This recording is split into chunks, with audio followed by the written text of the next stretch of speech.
Hello and welcome to another Games Jobs Live. I'm Colin McDonald.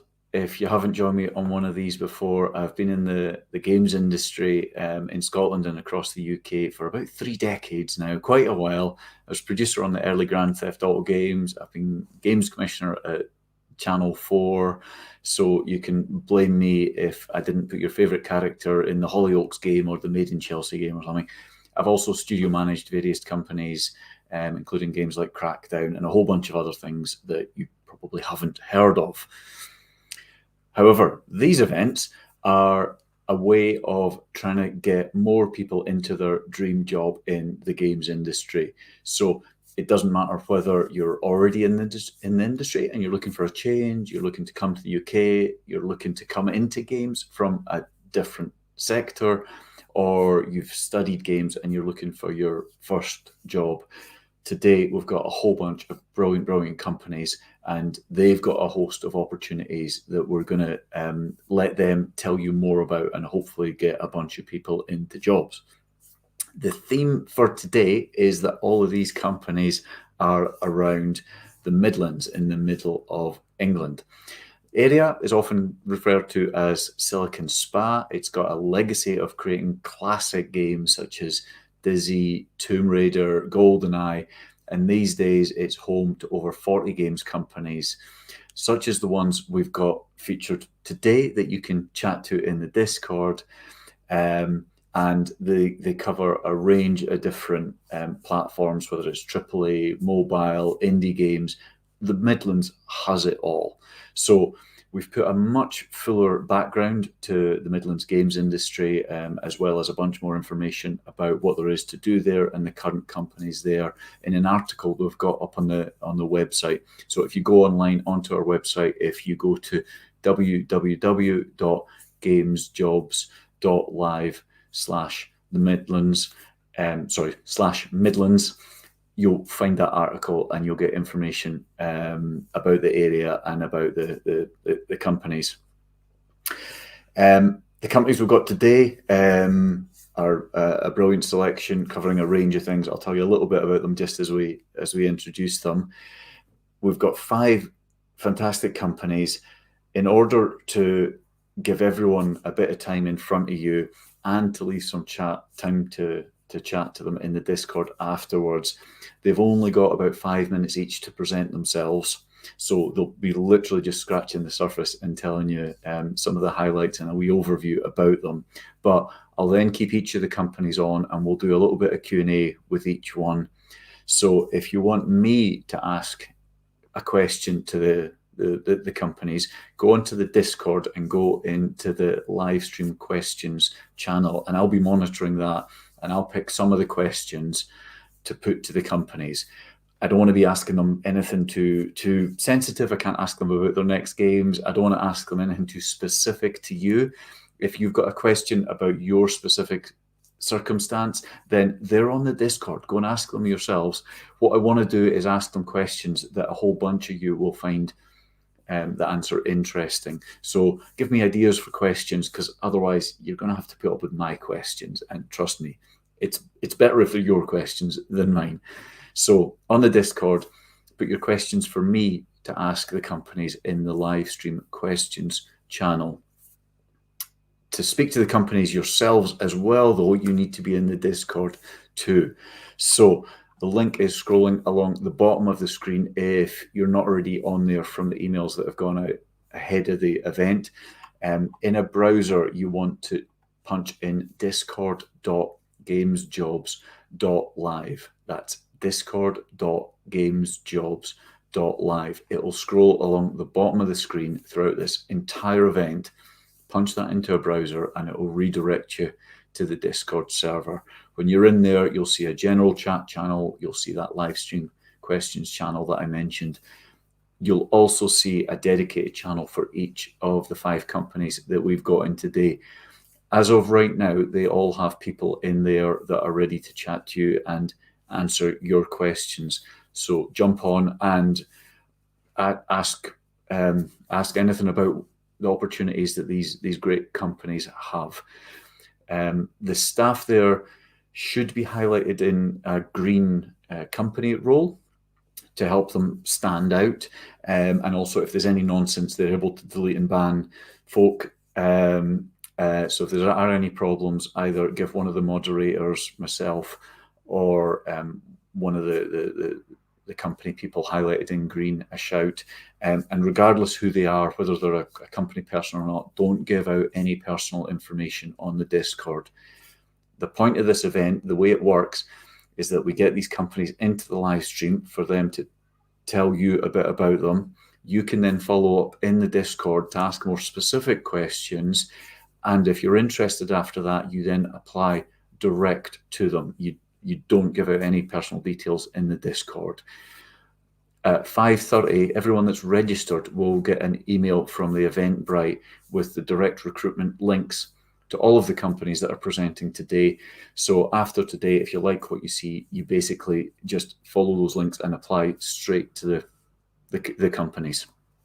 Very straightforward and keeps everything nice and safe and friendly. If you're enjoying this, I'm obligated to say, please do subscribe to the YouTube channel as well. We do these events just whenever there's demand for it. We actually have another event in a fortnight on April the 13th for the north of England. So all of the details of that are on the Games Jobs Live website.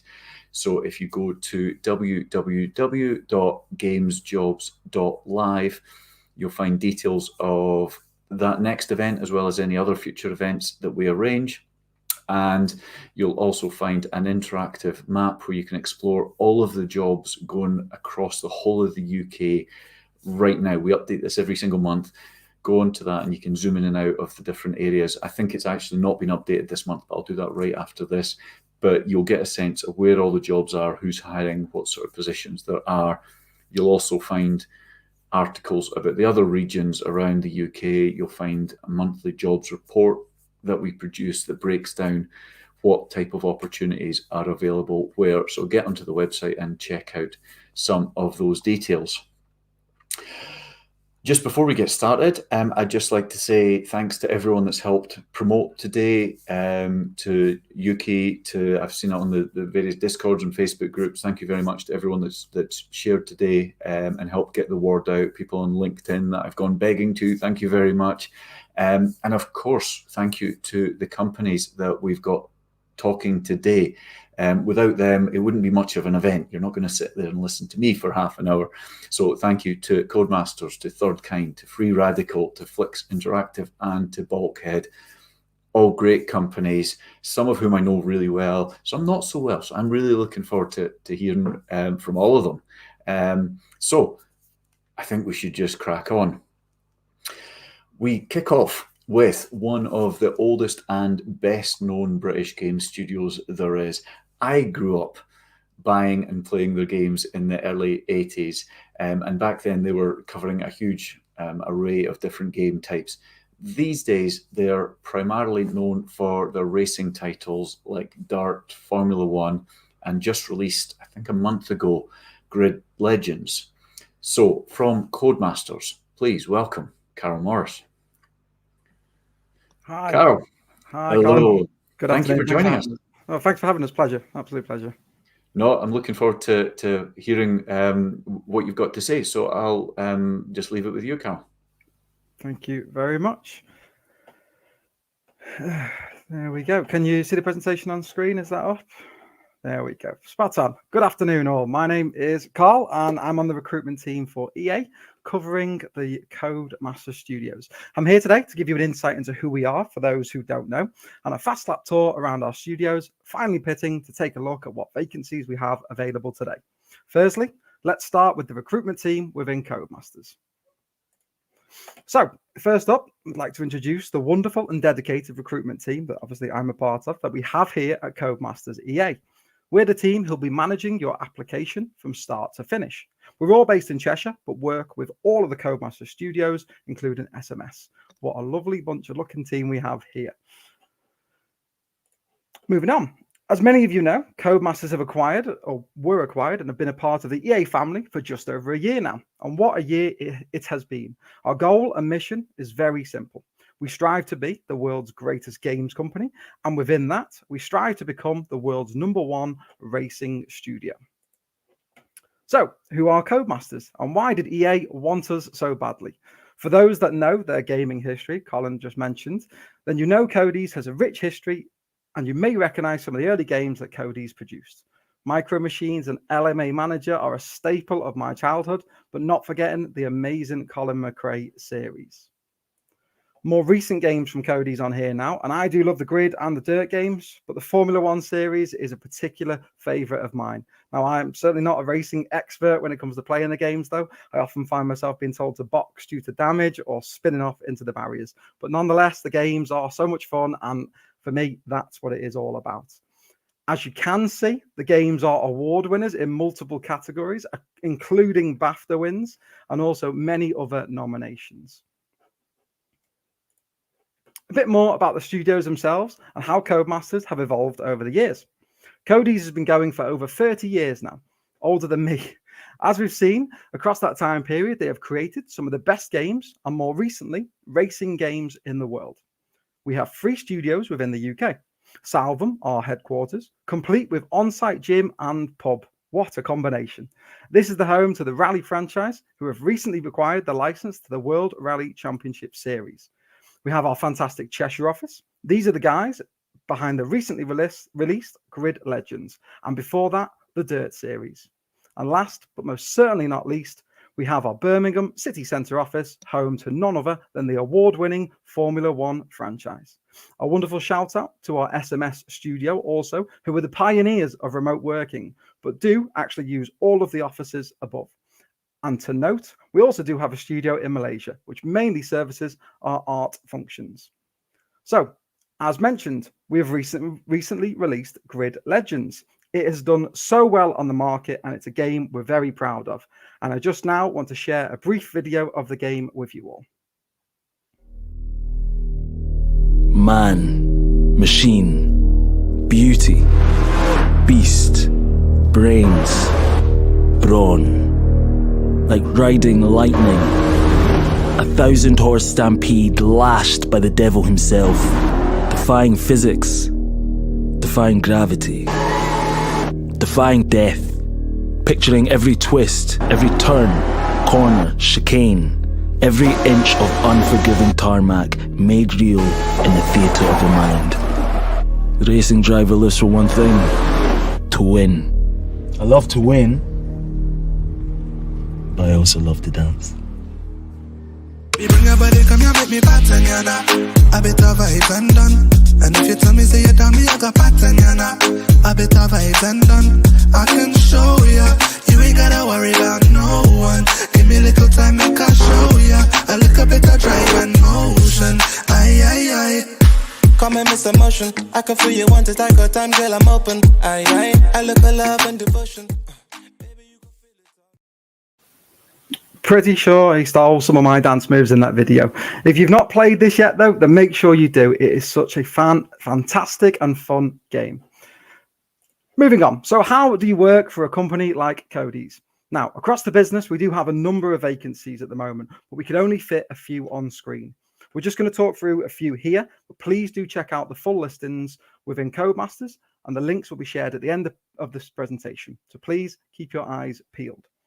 At the moment, we're looking for a senior character artist. However, we are open to seeing more intermediate level candidates too. Senior animators, technical artists, associate producers are also some of the key roles we are looking to fill, and software engineers of all levels, from entry level to lead. These involve graphics, network, gameplay, and tools. Now, with most of the roles, we are currently looking for experience, but we do have some which are open to graduates and entry-level candidates. We also run a yearly internship program, so there are lots of opportunities at all levels around. If we don't have a role for you at the moment, don't be disheartened. We'd still love to keep in touch, and for the future, for when something more suitable does come up. Keep your eyes peeled. So, now we have a few tips we'd like to share with you and what we thought might be helpful with people's applications, specifically today within art and code. However, we'll be able to answer questions for all disciplines too in the Discord afterwards. For art, know your specialism, whether this is in characters, environments, UI, anything else. It's great to know where your passion lies and what specialism you want to grow in. Do your research and make sure your speciality is suitable to where you're applying to. For us, it'll be racing titles, so make sure your application is tailored to this too. Having a portfolio which is easy to access and navigate around is so important. I always recommend ArtStation because it's both of those things. You can separate your work on there, you can add information, references, and it's always available to access rather than a private PDF. We do love to see on your CV the work you've done in your spare time as well as your studies. This shows us what you enjoy working on in your spare time without an assignment.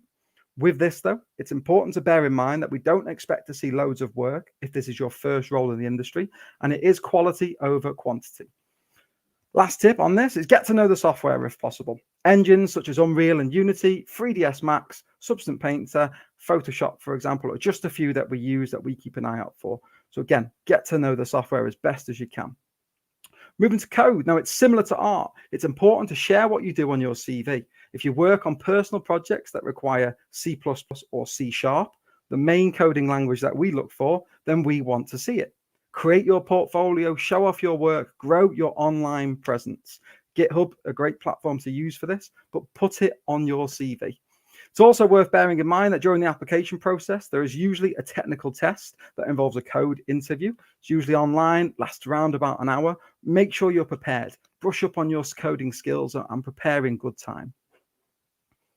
Again, we will answer more on the Discord after, but it's just an insight into some of the things that we do look out for. Make your CV and application stand out. But I think I've just about made it within the time, and hopefully we'll have time for a few questions from Colin. And once again, thank you for having us. I do quickly want to point out all the ways you can get in touch with Codemasters. Look at applying for our roles. We have our careers page, our website, our social media sites, and our LinkedIn. And I do think I've covered all of them there. Once again, do have a look at our website for all the vacancies we currently have. And if you think you're a good fit, then please do apply. I do hope you found this useful. I look forward to answering any of your questions. Thanks for having us once again. Brilliant, thanks, Carol. Yeah, I'd forgotten to mention Micro Machines. That sucked up so much of my life, and I see a bunch of love for that in the chat comments as well. So yes, an epic game to have in your back catalogue. Fantastic. There was a question I was going to ask. I think it's actually disappeared off the Discord, but from what I remember, it was basically someone asking the best and worst advice you've seen for someone trying to get a job with Codemasters. And we always ask about the best advice. I'm actually interested in the worst advice. Is there anything you hear any bit of advice you hear people being given that you disagree with? I've heard a lot, I guess, over the last couple of years within recruitment. Nothing that stands out. I think sometimes people can fill the silence too much and can keep talking and explain what you do is, something that we do commonly say, explain your duties, explain your role in your day-to-day job. Try not to go overboard, give a clear, concise answer, I guess, and always go back to the end of your summary, I guess. Go back to the end of the answer and summarize it again effectively. Just give yourself something clear, concise, and short, but not too short as you don't want to sell yourself short effectively. Yeah, absolutely. No, that's good advice. We've got Louise Anna is asking what tends to catch your eye the most when you're looking at someone's portfolio. Is there something you would recommend people do to try and make themselves stand out? A couple of points on this. It's a very good question, really. We want to see the work that you do outside of your day-to-day role, and particularly if you're just starting out and you've got a lot of other ArtStations or GitHubs, a lot of other sites that you're showcasing your work. Put the links on your CV and make sure they work. The amount of times we have clicked on candidates links and they do not work, it's one of them. Please, it's pivotal that we want to see it, we need to see it, so just double check it before you send it. Make sure all the links work. I think that is key. And do just be proud of what you do. If you've done something, put it on a personal project at the bottom of your CV. You've got your education, your work, personal projects. This is what I've done. here's the links to it, but talk a little bit about it and your process of creating it. It's interesting to us, to the developers, you know, for the insight into how you've gone about this and the way that you've done it. So yeah, don't be afraid to put your personal stuff, I guess, on the CV. Yeah, it helps you seem more like a real person, doesn't it? It gives you 100%. a bit of an insight. Yeah, absolutely. No, great advice. There was another interesting question. J Flix asks, I mean, it's easy to talk about, or it's easier to talk about portfolio when you know, from an art perspective. As a programmer, what's a good way to showcase those skills? Because that can be harder to demonstrate. It can be, and I think I've mentioned it on the presentation. GitHub is something that you can use to showcase your work on there. Again, we see quite often from graduates coming through, they've worked on projects and they've showcased it on YouTube and put the links of you know, where on YouTube to the video, to the game, or a demo that they've created, or a trailer. Anything that you can think of that for us to click it and to see it is certainly good. But 2 of those I would certainly recommend putting them on. Okay, brilliant. And then just one final question. Pulse is asking whether you think it's a good idea to include details of game jams, you know, particularly if they're a graduate. You know, is that something you value? Yeah, again, it goes to the personal projects and the personal work. I would make it clear on your CV from, if you have work experience, of what your work is to what your university projects are or your personal projects, including the game jams. So make sure we can clearly see education, work experience, personal projects. But yeah, absolutely. You know, the game jams are all over, and you know, we look at judging them some ourselves, you know, our team. So yeah, if you've been involved with them, please do mention them. Please do put it on and showcase what you can again. Absolutely, great advice. Carl, okay, we need to move on, but thank you very much for that. You've got folk, and I see Meg sitting in the Discord. You've got folks sitting in the Discord. You're there ready to answer people's questions? Absolutely. We'll jump in now, but thank you very much for having us. Brilliant. Cheers, Carl. Take care.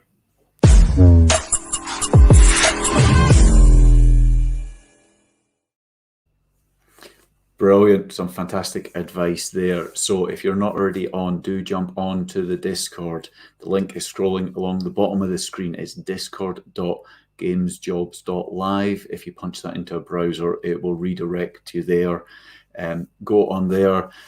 Each company has a dedicated channel, so get into the Codemasters channel and speak to Carol and Meg and everyone else that's there, and you'll also see what other people are asking. If you save the questions in the live stream questions channel for me to put to the presenters, and anything specific to you, put in the Codemasters channel or whichever company it is you're interested in. I see I'm not sure we have many of the companies assigned the proper company's role yet. So if you're watching from one of the companies, do ping myself or Ethan and we'll get you assigned that proper company's role so everyone knows who you are. Still to come, we have a whole bunch of companies. We have Third Kind Games, we have Free Radical, we have Flix Interactive, and we have Bulkhead. But next up, we shuffle along the road to Leamington for our next company. Formed a bit more recently than our last one. These folks were formed in 2016, and since then they've managed to rack up a pretty impressive list of games that they've worked on, including Blankos Block Party, Forza Horizon 4, and DRG Initiative. Here from Third Kind Games is Chris McCarthy. Hey, Chris. Good afternoon, Colin. How are you? Am I coming over loud and clear? You are indeed, yeah. So much so that we'll just I'll leave everyone in your capable hands, Chris. Oh, you're a star. Thank you. Good afternoon, everyone, and welcome to my home. I think we've all got a bit used to remote working during these interesting times. My name is Chris McCarthy, and I'm the head of recruitment for Third Kind Games, based in Leamington Spa. And I'm just going to tell you a little bit about me, and then obviously talk about the company and what our plans are going forwards. I was born in Leamington Spa, a big Irish family, so I can tell you quite honestly that there weren't that many gaming companies in Leamington Spa and Warwickshire all those years ago, but it shows how an area can really, really evolve and grow and develop a huge gaming industry. Warwickshire, as we know, now has over 45 gaming companies, and then there's probably another 50 as you go towards the West Midlands. So when you're looking for a career, knowing where you want to live and what you want to do it's a great place to be. And Third Kind Games, who I manage all the recruitment for, have been in business now for over 6 years. I'm proud to say that we've doubled in size each year during lockdown, for example. And the founders, the reason I joined actually, have all got AAA game experience with organizations like Codemasters, obviously working on environments like Dirt, and also companies like Freestyle Games, so Guitar Heroes. And we set the business up 6 years ago as an independent organization. The founders did all the hard yards in a basement, working really very, very hard, long hours, etc., building up their own reputations and building up their game portfolios. And I'm proud to say that we're now at 70 people. We've recently also opened an entity in Poland to expand a programming centre of excellence to support the UK and very much be part of our business. And during that 6 years, we've obviously worked as a variety of partnerships with organisations like Playground Games, Unit 2, who are now actually owned by Facebook, for example, and also companies like Pixel Toys. But we've now developed our own games working in partnership with Mythical Games, for example. So Blankos is the world's first blockchain game. A lot being written in the industry about NFTs, etc. That's growing exceptionally well. We also work on our own IP around what we affectionately call Area 51, and that's being launched currently. And then we have another large AAA program that we're working with as well. So it's a very, very exciting time. We are an employer based in Leamington. We have got fantastic offices in the Hollywalk, a really nice place to be, good environment. And we're very conscious of what we're doing for our employers going forward in 2022. So we've got a lot of new training and initiatives that we're pushing through to attract the best people in the industry, but also to retain them. And the more skills and better you become in gaming, then the more of an asset you become to us and the more imaginative our games can be. So we're growing across areas, for example, the traditional programming, design, production, art. And I always say to people, please don't forget the back office functions in gaming. It's a great chance to develop your careers around IT infrastructure, finance, HR, marketing, and there are even business development and partnership type roles in gaming, which make it really, really exciting. And we recruit through traditional channels, LinkedIn, we have a good careers website, etc. We also have a strong network of referrals that we use to develop and bring in new candidates and attract new people. And I think one of the questions we often get is an approach to remote work and hybrid working. A lot of that is being written at the moment. And I think it's just important when you start your career, you begin actually working in an office that is close by, because one advantage, for example, you build up your immediate network of friends and colleagues that you go drinking with and that you'll probably set up your first gaming company with in 5 years' time, perhaps. But it's also really important to be with individuals where you can learn, be mentored and develop your skills very much in the center. But as you become more and more experienced, I think you'll find that you can live more and more remotely from the actual business entity that you're working. Yeah, we do offer excellent benefits. We've got strong packages for holidays, flexible working. More and more with the new generations, we're looking at good pension, healthcare schemes and other initiatives. So, looking forward to talking to you further and all helping you with your careers. I think at this point, I've spoken for my 5 minutes, Colin, been doing as I've been instructed. I'm happy to really help people with their careers. And we do, I do all the talks for BCU, Interactive Futures and other environments to talk people through how to approach the gaming marketplace. And I've always thought that persistence and planning really, really pay, because when you look around on your doorstep, if there are 90-odd gaming organizations for you to work at, it's important to make those applications, follow up and be polite and really engage with your employers. And there's also a tremendous range of employers in the Warwickshire region. You've got the huge organizations like Codemasters, right the way through to smaller startups. And we're now, as I said, at 70 people. So we're a good, attractive, medium, independent studio. That's me for now, Colin. If you wanted me to answer any questions around career specifically, I can cover areas which go from assessments, portfolios, CV advice, right the way through to advice for interviews. I've got a few good hints for that, if that helps.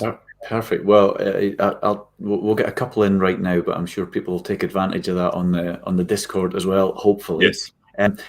Thank you for finishing on time. And it was kind of a question from me. Firstly, I mean, that's the games industry has a reputation for not being able to get things done on time. I mean, what's it's almost a culture question, but it's more of a working practice question in terms of what's the background of Third Kind Games' sort of record and how you've hit deadlines and how you've delivered, and how crazy does it get sometimes? No, spot on. I think it's really important to have good, high caliber individuals working within the teams and environments.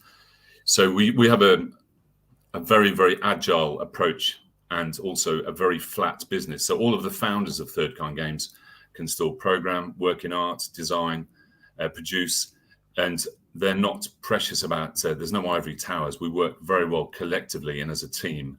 And I think that's important when you're looking for your career in gaming, to look at the size of the organization. Large organizations can be slightly more bureaucratic, political, and have more control around what individuals are there to do. But we work as very strong teams and very, very collaboratively. And track, for example, when Blankos was launched, the bugs, etc., tracked, just beautifully, right on time to the evening when it was released at 6 o'clock. Because we work together and share the bugs that are difficult, give them to the people that know what they're doing, apply their expertise, but also very keen on mentoring individuals. The more you can advance your career and get better, it's not a case of just leaving you at the side to read some books. You've got to be involved in a business, and we can really help you to support your skills in those areas, and we're very proud of that. Absolutely great. A couple of questions from the Discord. Morgan is asking if there's any areas you find are usually overlooked in art portfolios from people applies, or something that you wish more people would include. Yeah, right. Portfolios. I think a lot of portfolios can look very similar, unfortunately. Cars, women, guns. Look at your peer group to begin with. Look at the best portfolios in ArtStation. You can sort them by order. And I do agree with most of my colleagues as well, and other individuals in the gaming industry. ArtStation is probably a good centre for artwork and portfolios. It's there, so please use it. The creativity is what we look for. And that's really hard to define, isn't it? But when you look at the top 20 3D art, environment art, character art portfolios on areas like ArtStation, you'll get an idea to be inspired by those areas. And then we look for the quality, but also an element of common sense, because you've got to be practical when you're working in gaming environments, producing a game for your colleagues to work with, the materials, the assets that you produce. Try and think of that ahead of your portfolio design. Also make it really easy to navigate your portfolio. We look at many of these, and sometimes they still egg time when you click in, and that's easy to fix. Do a bit of QA as you go through. Pick your best stuff and make it really easy to navigate and draw the eye. So be creative, be creative, be creative. Absolutely, yeah, brilliant advice. We've got Michael Dixon asking an interesting question with remote becoming more present in the industry. How do you think this is impacting the people that are only just joining the industry since all of this has happened? I think you're in an advantage if you are just joining the industry. This is because you are more mobile. And I certainly know from my own experience, I did a degree in biochemistry, believe it or not, from Leeds University, and went and worked elsewhere with my first roles and first jobs. And I could literally up sticks and be in an interesting place. So I think it's in your advantage. It definitely plays to your strengths to be near to your studio, near to your offices. You won't necessarily have to go in every day. There's a lot of hybrid, but you really do get that interaction with the team.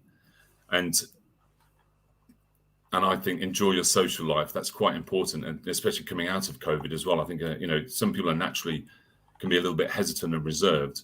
We've been managing that really carefully and closely with our employees all the way through lockdown, doing lots of surveys and not insisting on people coming back into the office. But what we do see is that our younger and graduate types are much more comfortable with being in the office on a stronger basis, on a more regular basis. Yeah, no, it's interesting, isn't it? And it's all changing. I mean, the next year or two will be interesting as well. But it is amazing, isn't it? Because people are paying the big four for huge consultancy exercises and spending millions on this. But essentially, you can see that you'll have a hybrid type model with people going in a couple of days a week each and sharing the same desk. People that want to be in there Monday to Friday, and then certain individuals who are just not going to be in the office for several weeks at a time. Yeah. One last quick question for you. A lot of the questions tend to be around code and art because more people are studying them and there's more jobs going there. However, someone is asking about social media and community management and just sort of what sort of experience, other than doing that job for someone else, what is there anything in particular you're looking for someone in those sorts of roles? It's becoming, when these are the roles to look out for. I think, we always forget these on these events. Don't forget to identify the new types of roles and environments that are popping up in gaming in general. And certainly community management is one of them. The other being, and also technical artists. If you can define what one of those is, please don't be shy, do tell us. But no, they are obviously a programmer that can do art. Community management,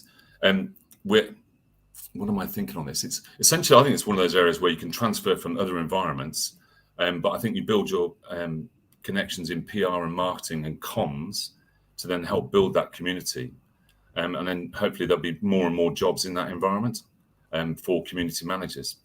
It does a little bit of what it says on the tin in terms of engaging with players, etc., to keep them all networked. And again, I think it's important to be up to date with trends in the industry and keep those people connected and have new ideas and be creative. So I hope that answers the question. I think so, yeah, and absolutely. I mean, it's one of those fields where it's actually probably easier to get some experience, even if it's just a mod team or something, because you can just jump in. You don't have to commit 2 years of your life. You can just jump in and help someone community manage, their audience. You're right, and it's like it's a bit, I suppose, like QAs. QAs are always a great way to enter the gaming industry, ensuring that you're in an environment that offers you the career paths to progress. So look out for those areas within the gaming industry as well. But the new ones, that's really quite crucial. There'll be more data science, data analytics, AI, VR coming into gaming. So keep reading, do your research, keep at the top of your game. Absolutely, brilliant advice, Chris. We're going to have to leave it there. But you're on the Discord. Yes, looking forward to it. Perfect. Okay, so get your questions in to Chris. Pick up on any of those specific things that are unique to you, and get applying for all those jobs at Third Kind Games. Chris, thanks very much for joining us. Thank you, Colin. Thanks for the opportunity, and thanks everyone for listening. See you on Discord. Thanks. Bye-bye. Cheers.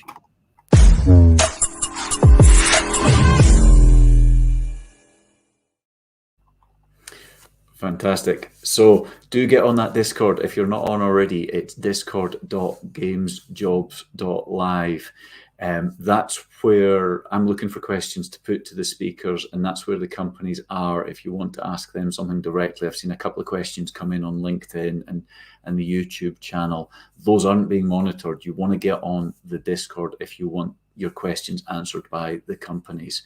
That link will scroll along the bottom of the stream for the rest of the event. So get on there.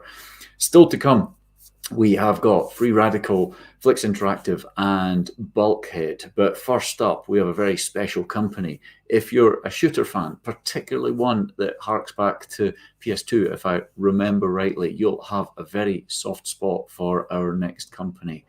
They created a little game called TimeSplitters that is often seen as a spiritual successor to GoldenEye and went down an absolute storm. The developer, Free Radical, was reformed recently to bring the game back, or so I believe. But here to hopefully tell us a little bit more are Free Radical's Martin Wakely and Alison Jones. Hello. Hello. That's not quite as wide an answer. That's a very good introduction. Nice It's all right. Once I'm out of the way, we'll see you both. You can be more COVID safe afterwards. So thank you very much for joining us. I'll get out your way and let you present properly. Okay. Thanks, Colin. Hello. So we are, as Colin said, we're the production team at Free Radical Design. I'm Martin. This is Alison. And hello. As Colin rightly said, we are making a game called TimeSplitters. If you're a fan of the series, you know the series, you won't be disappointed. We are lucky enough to have former Free Radical Design founding members, David Doak and Steve Ellis, on the team. They're working with us and they're helping us create the vision for TimeSplitters. The TimeSplitters games, if you don't know, were 3 of the top 6 rated shooters on PS2, as Colin alluded to, which is quite a nice statistic. But fundamentally, it's our game. We make the rules. If it makes us laugh, it goes in, really. You know, we're not interpreting someone else's franchise. This is a game made by people from Nottingham, and, you know, it's our franchise. Currently, we are about 50 people, and we're looking to grow to 100. So it sounds like a very good time to get involved if you want to come and shape the vision of how we create this company. Yeah, absolutely. It's the perfect time to kind of enter the games industry, or the perfect time to change jobs if you've been in the industry too long and you're wanting to join kind of something fresh and new, because that is what we are. Kind of obviously, I guess, been reborn out of our former glory as Free Radical Design with these great IPs in the bag, and it's really exciting to kind of be back with people who created that original company, created those original games, and a lot of the other developers who worked on these games are back as well. So a lot of that, you know, anything that we weren't able to do then, we are talking about now. It's about time we all came home. I think that's the general feeling. So back in the day, we were based, as a lot of companies used to be, out in the middle of nowhere, but now we're very much based in Nottingham, right in the city centre. We're walking distance from the train station and the tram stop just outside. Mm-hmm. If you don't know Nottingham, it's a great city. There's lots of places to eat and socialise. There's loads of cool activities to do once work's finished. And it's one of those hubs where there's lots of other companies around, there's lots of developers you get to see around the place. So it's a nice, vibrant city with a lot of game developers in there. Yeah, I think it's really nice to be able to go out into the city centre, and you know that you're sat at a table full of game developers from one of the many studios. Remember your NDA at that point, but yeah, I mean, that is one of those things. You'll have to see people from Sumo, Dan Buster, Fortune Fish, Fallen Tree Games, you know, and a lot of these people are our friends we've worked with over the years, so it's nice camaraderie as well. So yeah, absolutely. So what do we like to work with? Yeah. Well, we have some fairly solid principles that we've taken with us since day one, really. I mean, you know, obviously we've been making, some of us on this call have been making games since dinosaurs walked the earth. Mm-hmm. So, we've always tried to do the same thing, haven't we? And I mean, what's our main thing is we play our own game, isn't it? Yeah, absolutely. I think one of the most kind of important things for production and in the development of, especially something new, something that's well loved, and something that has a real strong brand identity of being, you know, a really kind of funny and really fun and eccentric kind of game, is we need to be playing our game all the time, and we need to make sure that it's still really fun and it's really funny and it's kind of hitting all those targets that our brand is really, you know, loved for and remembered for all these years later.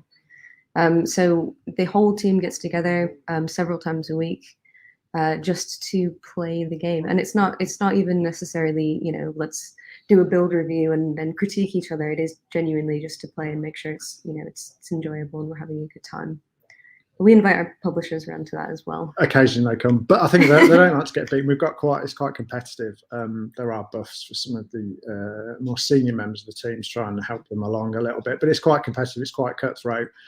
But it just, I mean, the point of playing your game, it sounds quite simple, but it really is important. You can kind of, games can turn into a bit of production line where you just ticking off tasks on the list and you don't really get to see what you're working on, but it's important. And we're like, Steve has always been very keen to have a working build is always the thing that we aim for. So, you know, occasionally, obviously those things don't happen, but it's a good you know, goal to have, really. So, yeah, and it allows us to show off our hard work.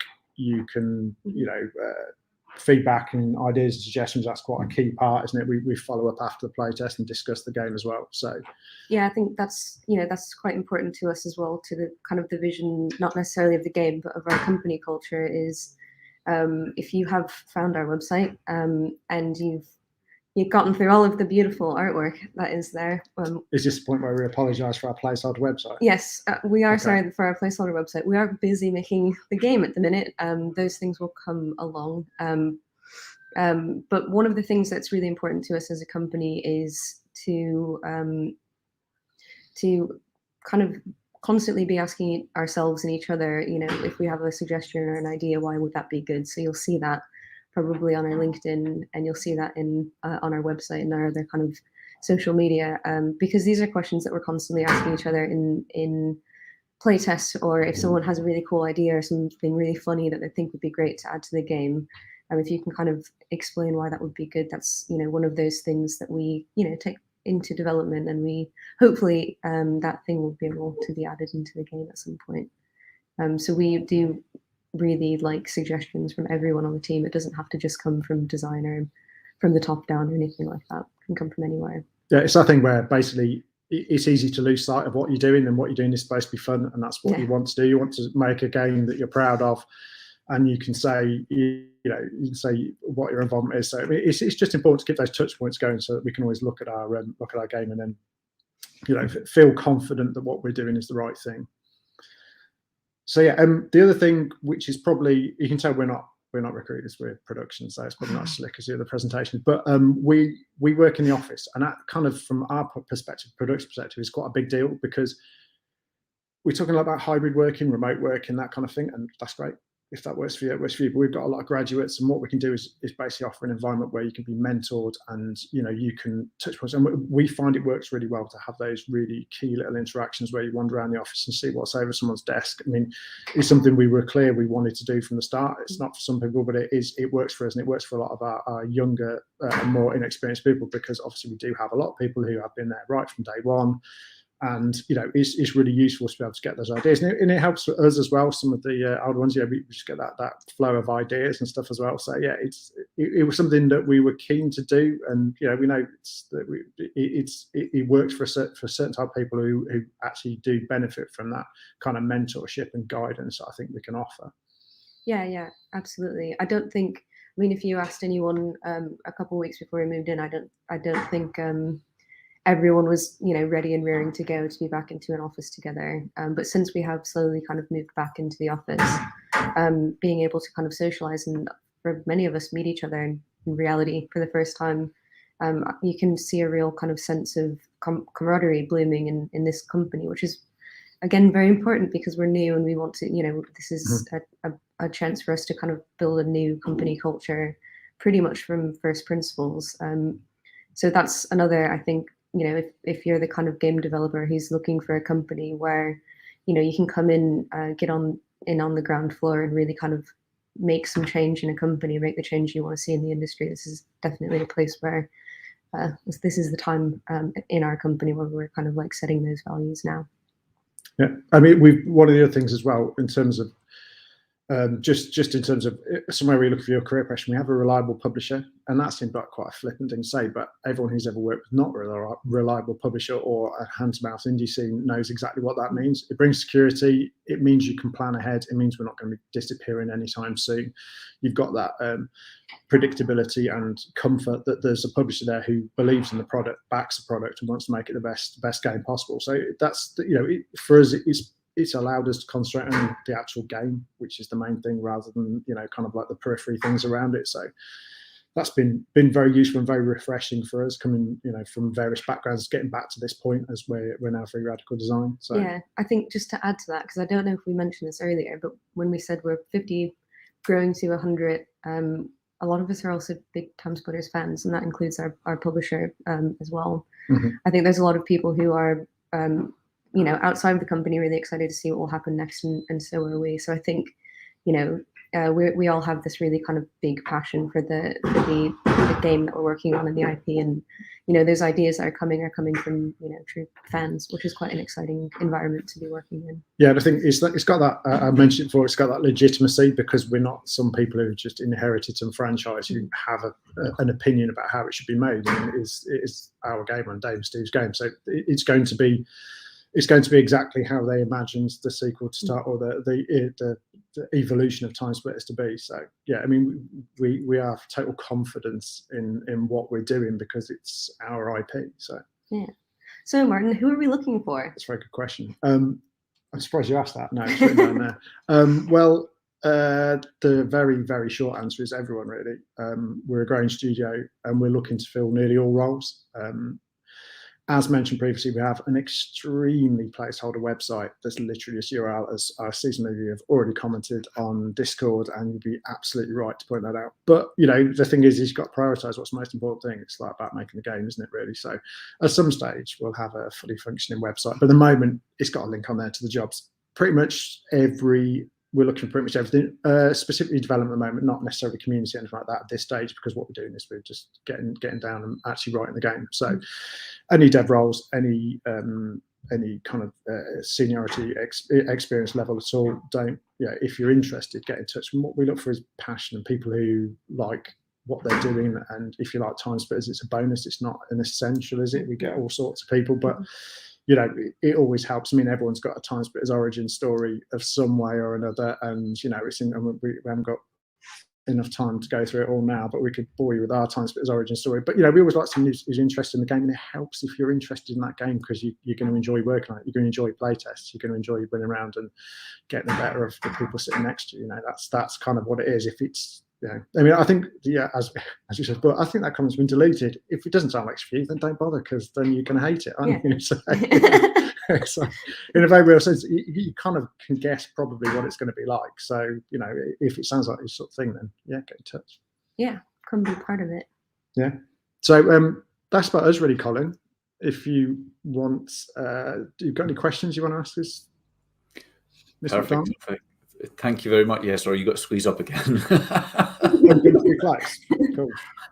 Or I don't know. Maybe we can make me small and your window full size to say. I don't know. We'll play around with that. Quick question for me. Just I think it's a real breath of fresh air hearing that you play your own game, because I think that doesn't happen as much as you would think it should.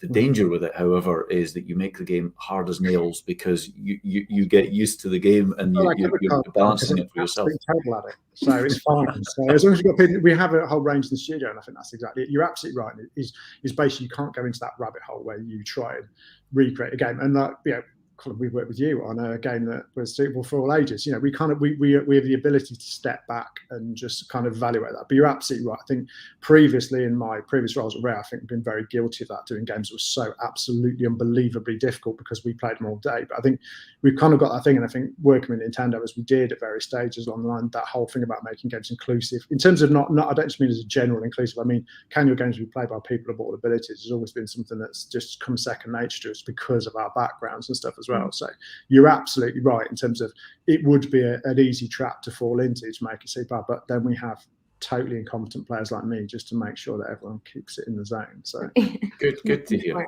I think there are there's some other things that you do need to watch out for if you're playing your own game too much, where you might just start designing something that to death, and that can be a problem. You do need to know when to step back and kind of stop, and that this thing is good and it's done, and when to stop. It can be quite difficult there.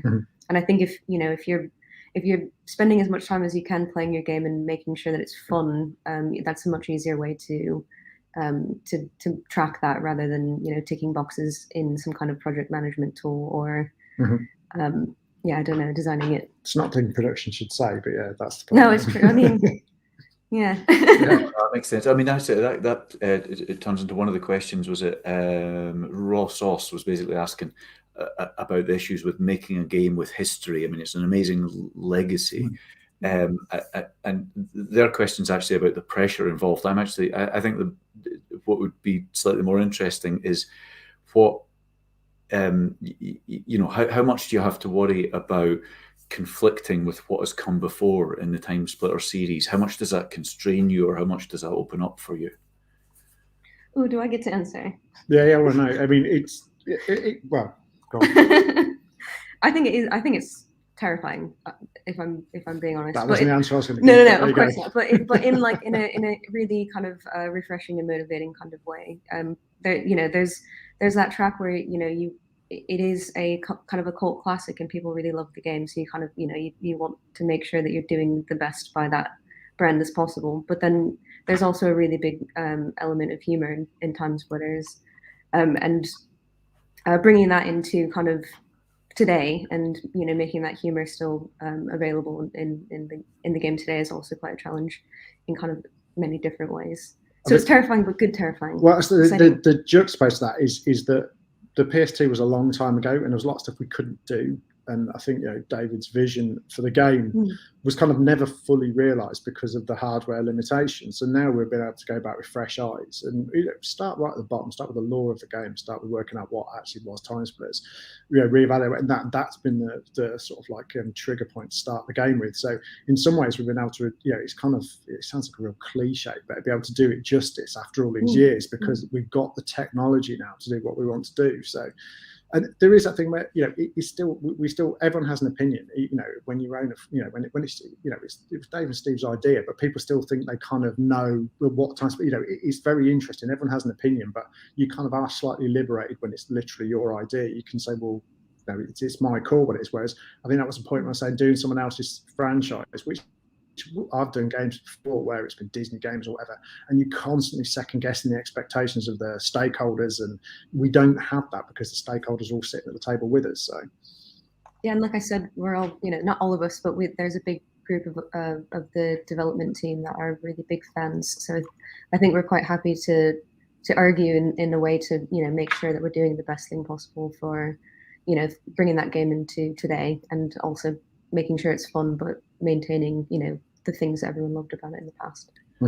Good to hear. You'll make a lot of people happy. So that's great to hear. One very last question, because there's a flurry of questions, and people need to follow up individually with you. But because we've got you, Martin, there's a question from developed from a design point of view. As a design director, is there specific advice from someone wanting to get a job as a designer, and what makes a good designer? What makes a good designer portfolio and CV in your eyes? For me, just make yourself useful. Learn as much stuff as you can, as much integration. But I think is like back in the day, a lot of design used to be kind of just ideas. Everyone has ideas. They're the straightforward bits. It's can you implement them? Can you actually get those ideas? Can you infuse people with your ideas? Can you put a prototype together using Unity or Unreal or whatever is available to you? Can you get those ideas across? It's all about communication. Can you make people interested in what it is that you're doing? So, really with that, I would always just prototype games up. It's easy enough these days. The barrier to entry has never been lower with stuff like Unity and Unreal. They're free. You can use them. You can get your ideas across. And it's all about communication. And just the other thing, how I started was I just found games I liked and then just deconstructed them and found out how they worked. From a gameplay perspective, and that was it.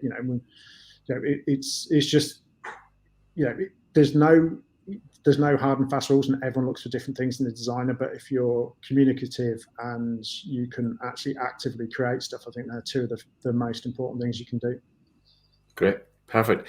Martin, Alison, thank you very much for taking the time to join us today. I hope we've not taken you away from critical development or critical playtesting, but thank you very much. Hopefully we get a bunch of great new folk for the larger team. So look forward to that. Thank you for joining us.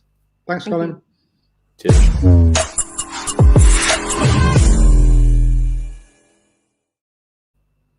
Wow, tons of good advice. I could have gone on asking questions for a good long time. Reminder, the folks from Free Radical are in the Discord, so jump onto the Discord if you're not there already. It's discord.gamesjobs.live.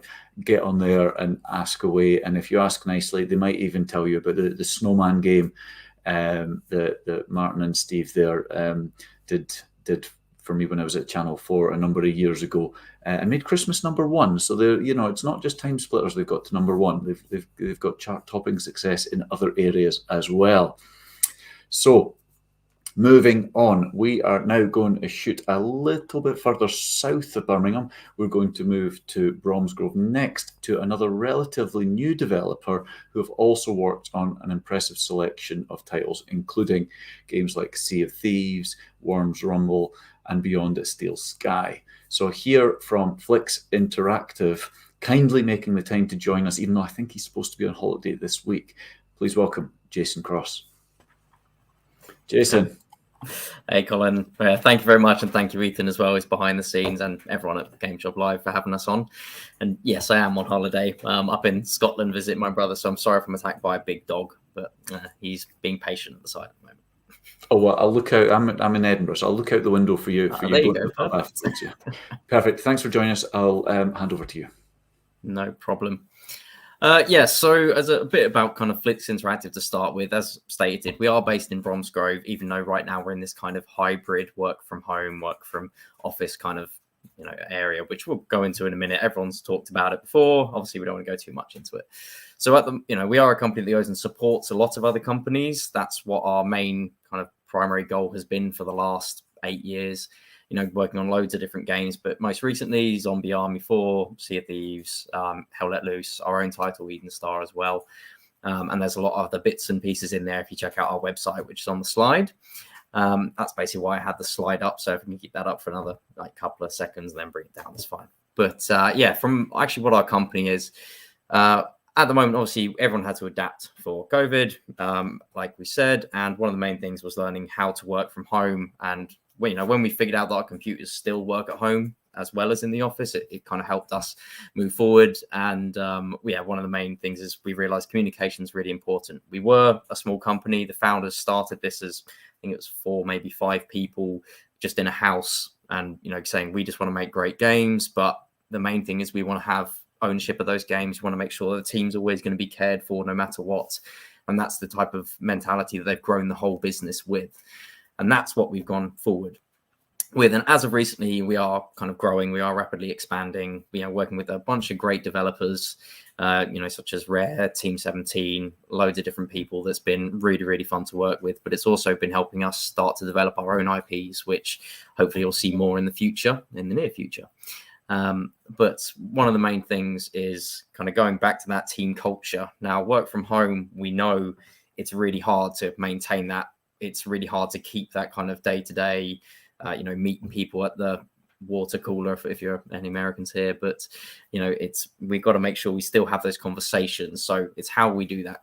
We have these social rooms. We have a lot of kind of social meetings. But one thing we want to do is turn the office space into more of a social space. So we can go and say, hey, we can meet up in Bromsgrove. Let's go and, use one floor of the office and put down some pool tables or whatever. But that's something that we want to try and do with our team. Because fundamentally, as you go into the development, we work a lot of kind of on trust, responsibility, and passion. That's how our core pillars are. And when you're a leader here, it's not about telling people what to do. It's not about being in charge. It's about supporting the team. The team are the people that make the game. So we want to make sure that if we are the leaders, we go and actually work with the team to help them grow, help them learn, because fundamentally we can't teach personality, but we know we can go and teach the skills required to be a great game developer. And we also know that everyone knows at the moment that games development is difficult, right? A lot of titles are being released not on time, are getting delays, released buggy, and we want to make sure that we go down a route where we can keep taking feedback from people with experience, from people who are brand new, looking at holes and going, okay, they've got fresh eyes. They may understand something that we don't. So we're constantly learning from both a leadership perspective all the way down to juniors. And, one of the main responsibilities we put on the leaders is the well-being of the team as well. We've got to make sure that people feel motivated, feel valued, because fundamentally we couldn't do this without the whole team. And all of us are here to just make great video games all together as one unit. And we also understanding that we're promoting within one specialty. Often you see a lot of engineers, for example, go up and then become lead engineers, but often they don't have the relevant leadership skills. They're just an incredibly good engineer, which, we go, okay, we can actually turn them into what we'd call a principal. So they can be an expert of their area and offer advice on systems and tooling. but necessarily, not becoming a leader, not pushing him into a role where they don't get to do programming anymore, because that's not what they want to do.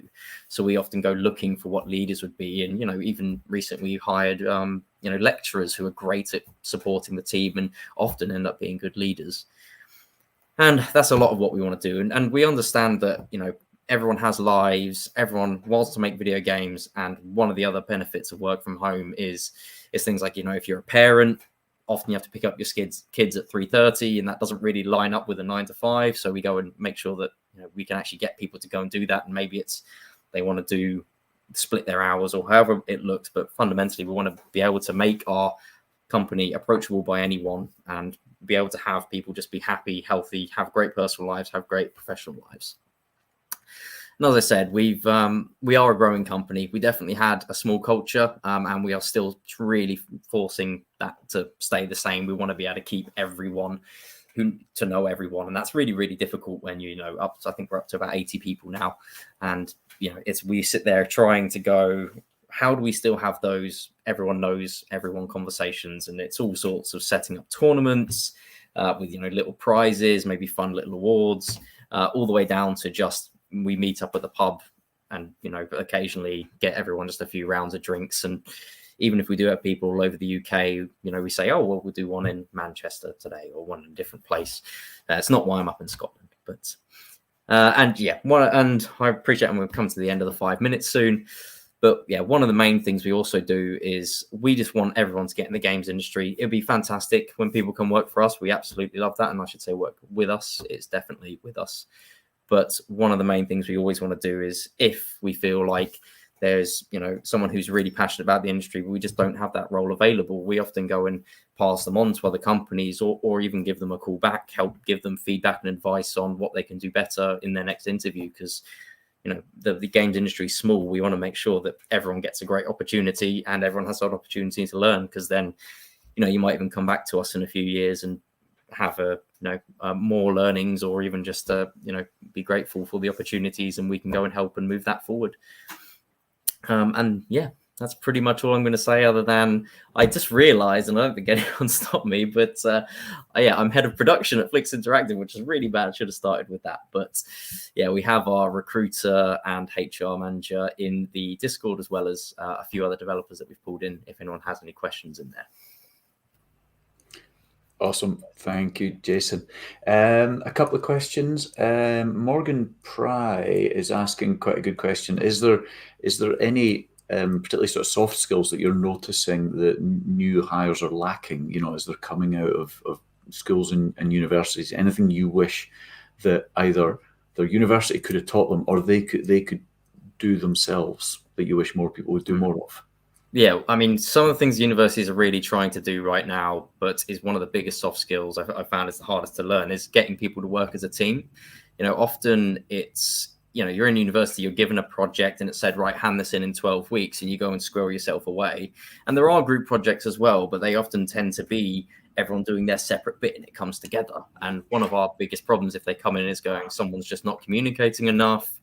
They're not trying to work with others. If you hit a problem, they're, trying to solve it themselves, which is great. But often, we have developers here who have been through that problem before, and they can teach you in the space of 30 minutes instead of you spending 2 days doing something. And, it's hugely just over communicate to begin with, because we can always be like, okay, you can rein it in a bit, but it's much harder if you're not talking to us.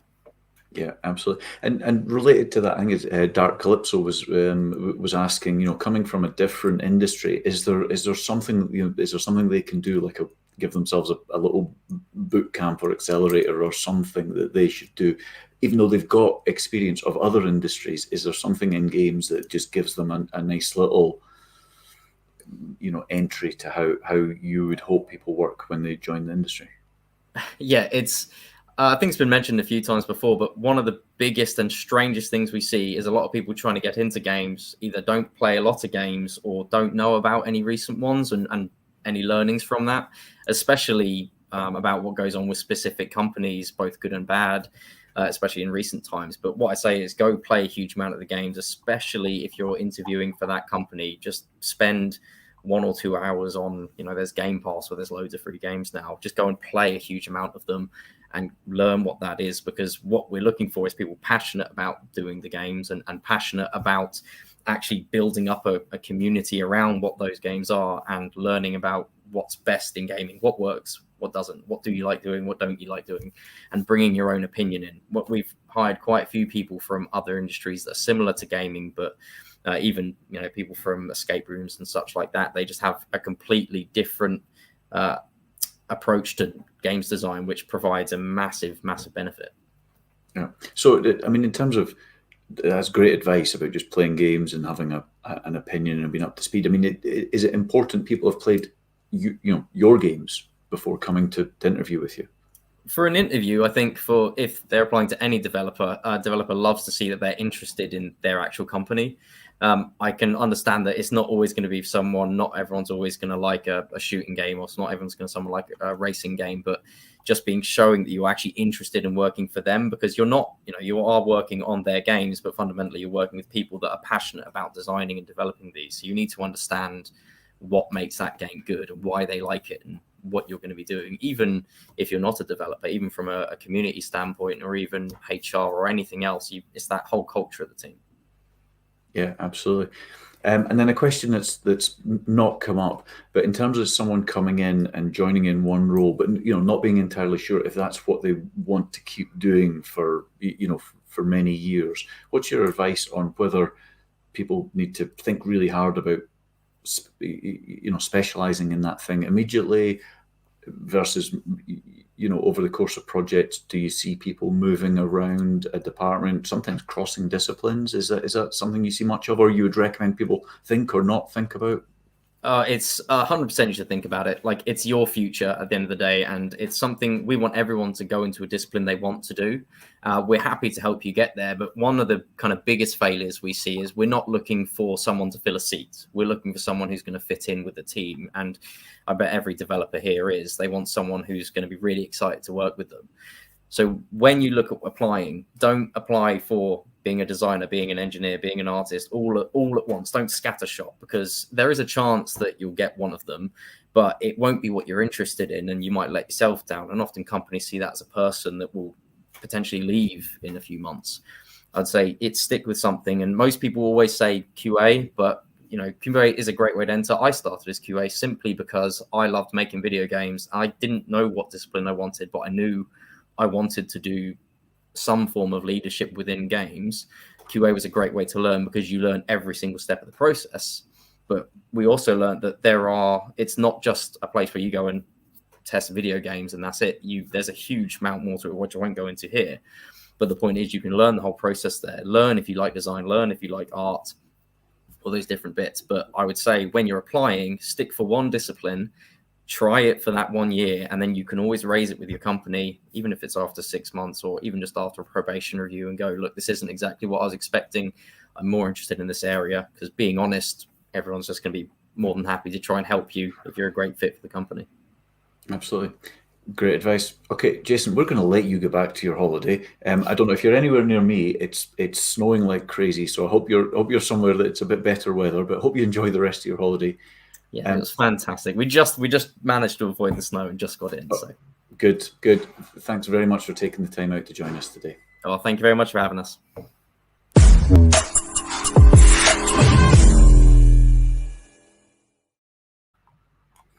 Perfect. So do get on to the Discord. Jason, as he says, is not there, but some of his colleagues are. So if you're not already on the Discord, get on. It's discord.gamesjobs.live, and you can follow up with any of the other questions that I've not been able to ask. So we move on to our final developer.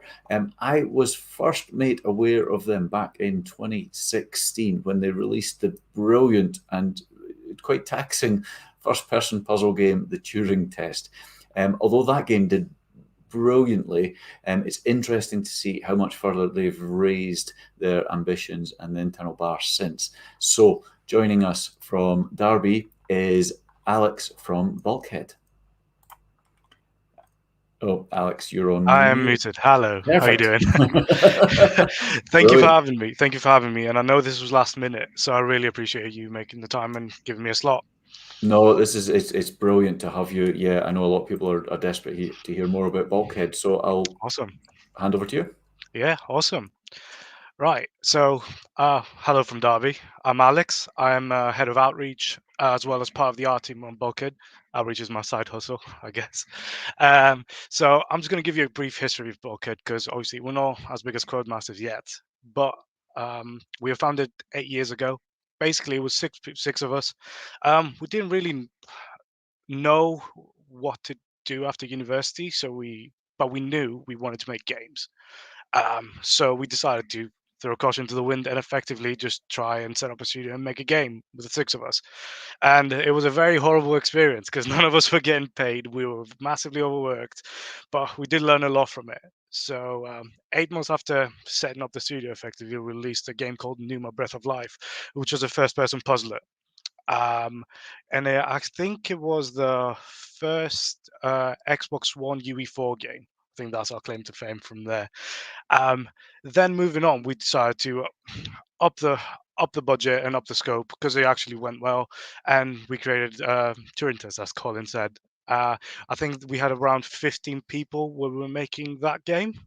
Um, the development for that was a lot easier because, first of all, we were getting paid. We had our lives were a bit easier, but it's still struggling indie devs up until then. But then Turing test did really well. And one thing that was happening throughout the development of Turing Test actually was every lunch break, we would play Call of Duty 2 every lunch break, every day. It was our bonding, the thing we used to bond as a team. So whilst Turing Test was wrapping up, we were thinking, what should we make next? And we were like, let's make a World War II shooter, which brought us onto Battalion 1944. So we did a Kickstarter, and we managed to raise 350,000 pounds over there. So safe to say it was a successful Kickstarter. Um, and yeah, we released that game in 2018 and it went really well. And probably from 2018 onwards, you haven't really heard of us. We have been active. Promise you, we have been active. What we've been doing is we've been leveling up the studio. We've been getting the best people in, and we've been trying to take everyone to the next level. I think we went through a huge rebrand recently where there was a thread of. It was mostly out of frustration because we didn't have a lot of things to show. Where we just showed off 5 or 6 games that we were just concepting and then just put to the side because we were just looking for that perfect game we would apply ourselves to.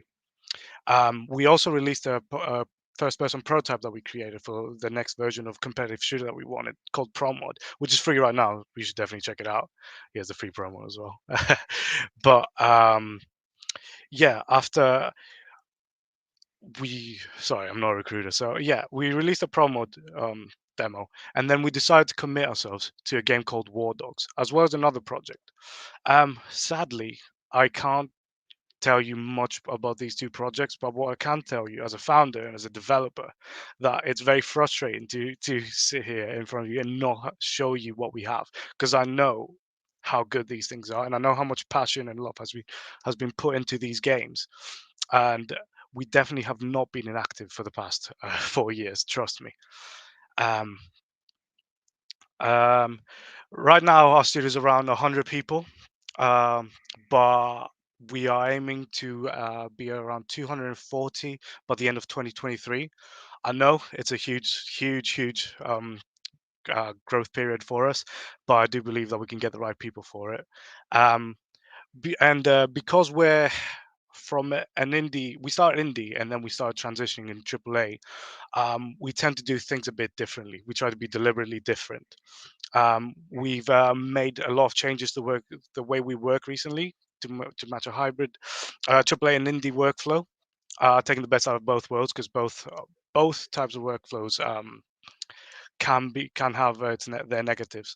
But our latest examples of being innovative and trying new things is us trialing a 4-day work week across the studio, as well as hybrid work and work from home options. I think we are actually the biggest game studio to in the UK to actually do that. But don't hold me on that. I'm not 100% sure. Right, I think I've blasted through this because I've been told I've got 5 minutes, and I'd rather do an info dump rather than go over the limit. I'm happy to answer any questions though. Hello? Brilliant. Thank you, Alex. How much Yes. was that? I didn't put a timer on, so I was just going. No, you're right. You're right on time. It's all good. Perfect. It's perfect. And I mean, Bulkhead's quite unique, and it's a fascinating story. And one of the questions that's come up, I think, is perfect. So Emma is asking about the experience of starting a company straight after university and what hurdles are. And I mean that's interesting. But I'm also more interested in the bigger question of, and this came up at an event I was speaking at last night, of, you know, someone coming out of university, they get great experience setting up a company, which could then be useful to go and, you know, is then really valuable to a future employer. But it also works the other way. You know, should you get a couple of years experience before setting up a company? I mean, what's your thoughts on both those avenues? I mean, both paths are valid. I'm never going to say to someone, don't set up your company or chase your dreams and go and work for a big studio if you get the option. Because if someone told me that, I wouldn't be in games right now. So I would never say that to someone. I think when you set up your own company, you're privy to a lot of issues that come with game development. Whilst if you go into a big studio from the get-go, you're sheltered from all these issues. And if all this responsibility falls onto you, you learn to handle the stress a bit more, if that makes sense. So I would say both paths are valid. Both paths have their own benefits, but what I would say to people is, you're not always going to be right. Both sides have valid ways of working, so don't think that your way is the best way. Listen to people. Yep, absolutely. Great. And a really good question from, I think it's Thayeb, asking, what metrics do you use to judge the success of your games? Oh man. You know, is it sales figures? Is it Metacritic? Is it just, actually, we were just really proud of this one? Is it, I know, you know, some people judge it on awards. What matters most to Bulkhead? Honestly, it's a very good question, but for me, it's very weird because we are always striving to do better. It's like if we had the option to remake all our games, we would remake them because we know we can make everything better. But at the time, whenever we released a game, we were very proud of it because we had to overcome a lot of hurdles. We've had to make a lot of sacrifices. And Burma, we started from nothing, and every time we make something, it's slightly bigger. And now the things that we're working on right now are at an immense scale. Like if you asked me 8 years ago if I thought we'd be making the games that we are making right now, I wouldn't believe you. Good to hear. We've got GBA Link is asking about what programming languages do you use to make your game, and just a general tools question. What tools and languages do you use? Yeah, well, we work in Unreal, so it's C++. Again, depending on your discipline, you can use different tools. For example, as an artist, I use Blender. I used to be Maya, but then I switched over to Blender because it's just more iterative, and I feel like it's the future. But again, it doesn't matter if you want to use something in our studio, and it's part of your workflow. We can probably implement it into that, unless it's something completely alien. In that case, we'll be like, yeah, maybe you can transition to this more standard practice of doing things. Okay, so a follow on to that. I mean, should people get some experience in, you know, virtually every tool they might end up using, or do you value more? Actually, no, you're a specialist in C++ or Blender or Blueprint. Is that what you look for? So as you go, you get a more cerebral view of how you make games and how things work. So ideally, when you're entering the job, you don't want to spread yourself out too thin. It's better to do a few things really well than to do everything mediocrely. It's like jack of all trades, master of none situation.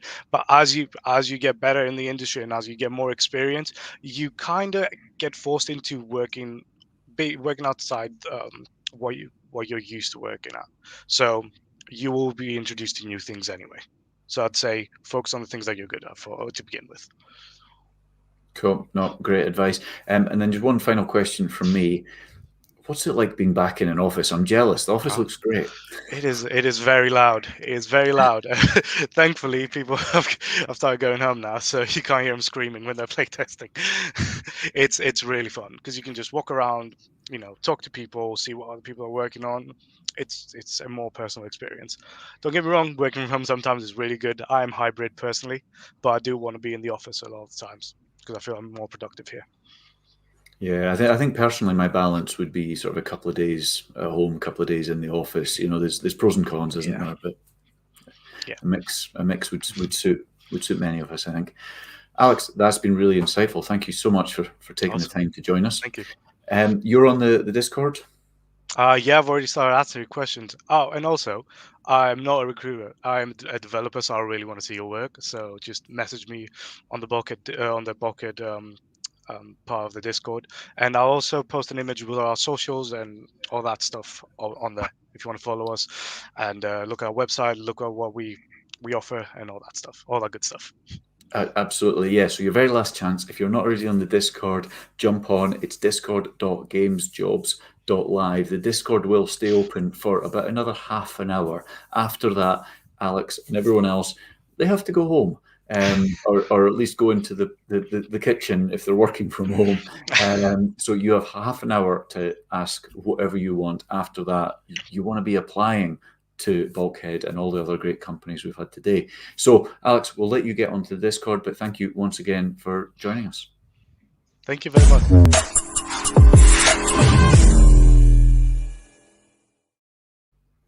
Okay, that is all the companies we have for today, and there's plenty to think about. A whole bunch of really interesting companies, some names from years of old, some brand new companies that I didn't realize were as big and doing as much as it seems they are. So a whole host of opportunities. Please do follow up with any of the companies that you're interested in.